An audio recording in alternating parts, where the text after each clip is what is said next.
یا رسول اللہ کیا شرائط ہیں آپ نے فرمایا تطیعون فی المنشط والمکرہ،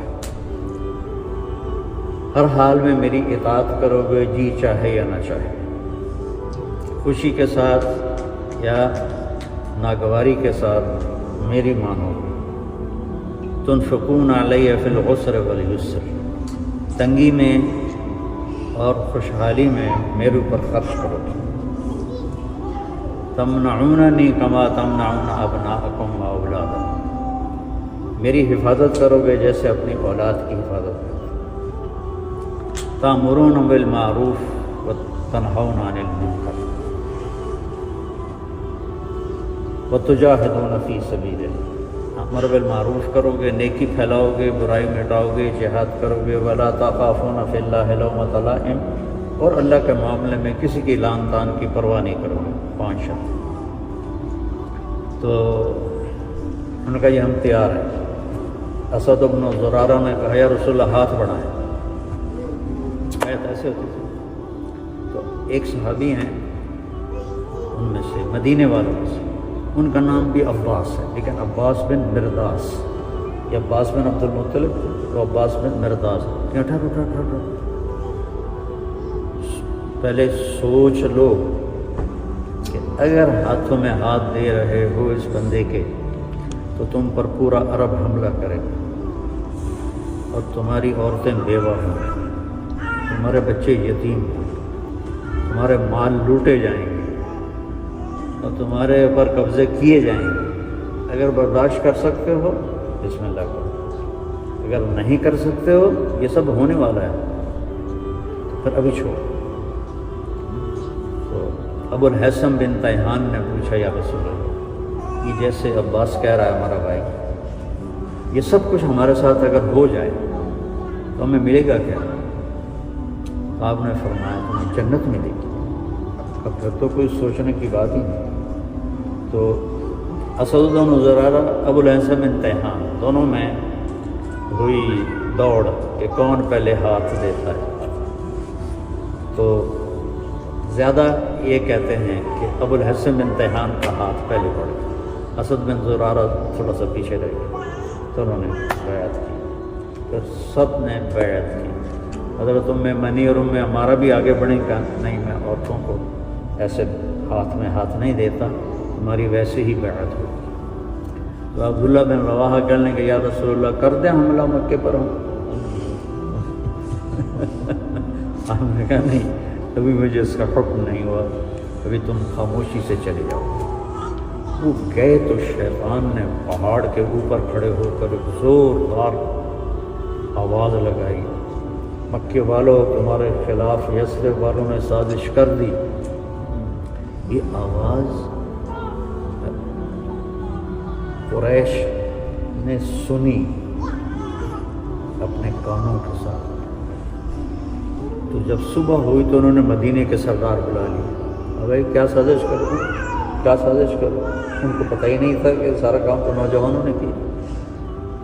تو وہ کہنے لگے کون سی سازش؟ ہم آواز آئی، ہم نے سنی کہ ہمارے خلاف تم لوگ سازش کرو، ایسی تمہارے کان بج گئے ہوں گے، کچھ بھی نہیں، ہم تو کوئی بھی ایسا مسئلہ نہیں۔ تو چلتے وقت صاحب مدینے والوں نے کہا یا رسول اللہ پھر آپ آئیں نا ہمارے پاس۔ آپ نے کہا جب اللہ کا حکم آئے گا تو میں آ جاؤں گا۔ تو اس حج کے بعد آپ نے ہجرت کی اجازت دی، تو صحابہ نکلنے لگے، ایک دو چھپ کے کھل کے۔ حضرت عمر رضی اللہ تعالیٰ عنہ نے جب ہجرت کا ارادہ کیا تو زرہ پہنی اور ہتھیار سجائے اور بیت اللہ کا طواف کیا، اور کہنے لگے جو یہ چاہے کہ اس کے بچے یتیم ہو جائیں اور بیوی اس کی بیوہ ہو جائے تو آ جائے، میں جا رہا ہوں۔ کسی کو ضرورت نہیں ہوئی اٹھنے، سورے سے دم بخود۔ تو ابو بکر صدیق نے اجازت مانگی تو کہا نہیں۔ تو انہوں نے کہا کیا میں آپ کے ساتھ ہوں؟ آپ نے کہا تو وہ رونے لگے۔ تو 27 صفر نبوت کا 13واں سال، 27 صفر نبوت کا 13واں سال آپ حضرت ابوبکر کے پاس آئے کہ اور یہ جمعرات کا دن تھا کہ آج مجھے ہجرت کی اجازت مل گئی ہے۔ تو کہنے لگے یا رسول اللہ میں نے ایک اونٹنی پال کے رکھی ہے، اس دن کے لیے وہ میں آپ کو گفٹ کروں گا، جس جو مشہور اونٹنی قصوا۔ تو آپ نے کہا نہیں میں گفٹ نہیں لوں گا، میں پیسے ادا کروں گا، یہ اللہ کا راستہ ہے۔ تو ادھر قریش کا آپس میں مشورہ ہو رہا تھا، بھائی ہم اس تنگ ہو گئے ہیں شخص سے، اس کا قصہ نمٹائیں، کیا کریں؟ کوئی کہے اس کو قید کر دو، تو شیطان بھی بیچ میں بیٹھا ہوا انسانی شکل ابلیس، تو کوئی کیسے قید کر دو، بنو ہاشم کھڑے ہو جائے، کوئی کیسے مکے سے نکال دو، یا دوسری جگہ ڈیرا لگا کے اپنا کام شروع کر دو۔ تو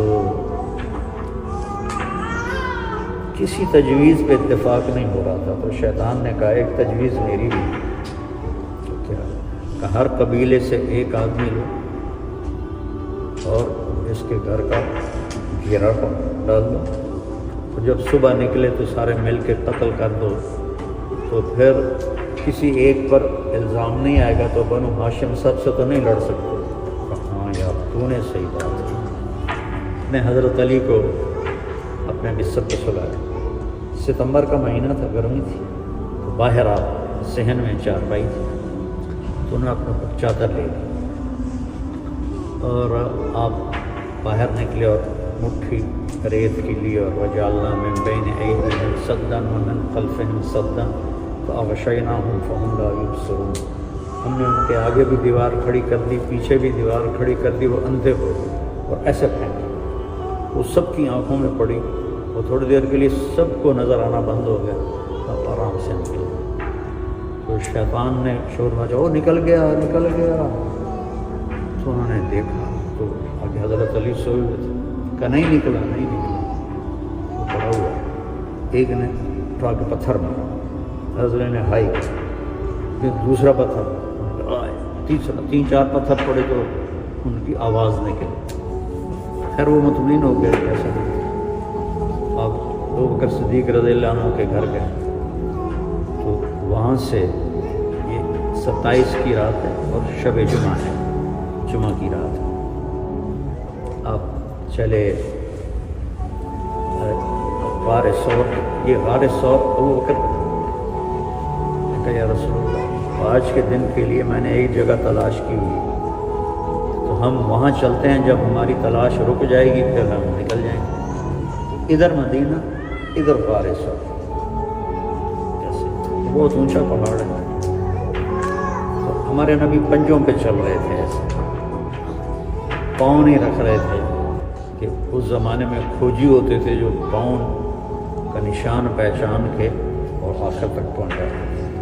ہمارے دادا کے بھائی کا اونٹ گم ہوا تھا جب کچی سڑکیں تھیں، تو وہ اس کے پیچھے چلتے چلتے چلتے گاؤں کا پتہ ہے نا، ڈیرہ غازی خان پہنچے، ڈیرہ غازی خان سے چوٹی پہنچے اور اس ڈیرے پر پہنچے جہاں اونٹ بندھا ہوا، 300 کلومیٹر، کچھ سڑکیں کچی تھیں، وہ اتنے ماہر ہوتے تھے کچی۔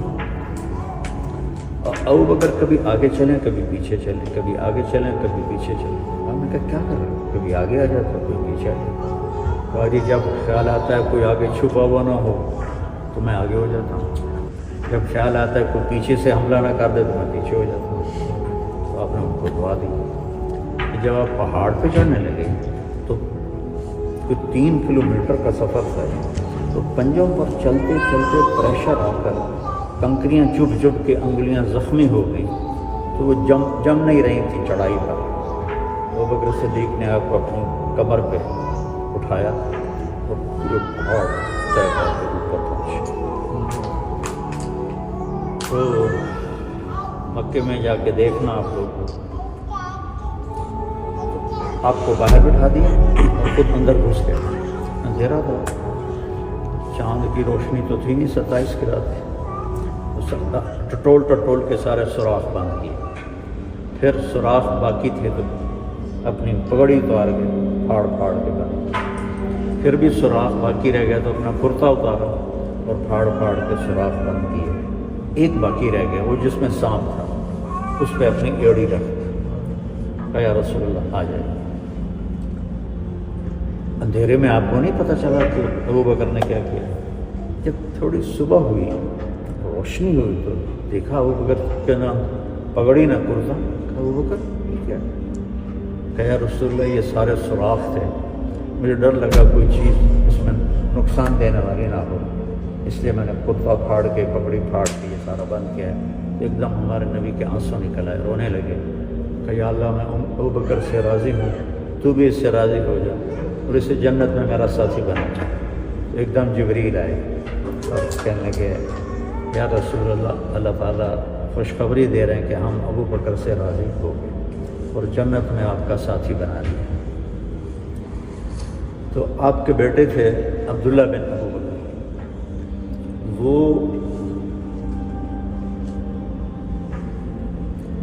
تھوڑی رات گزر جانے کے بعد غار ثور پر چڑھتے اور سارے دن کے حالات بتاتے اور صبح صادق سے پہلے نیچے اتر کے چلے جاتے مکے۔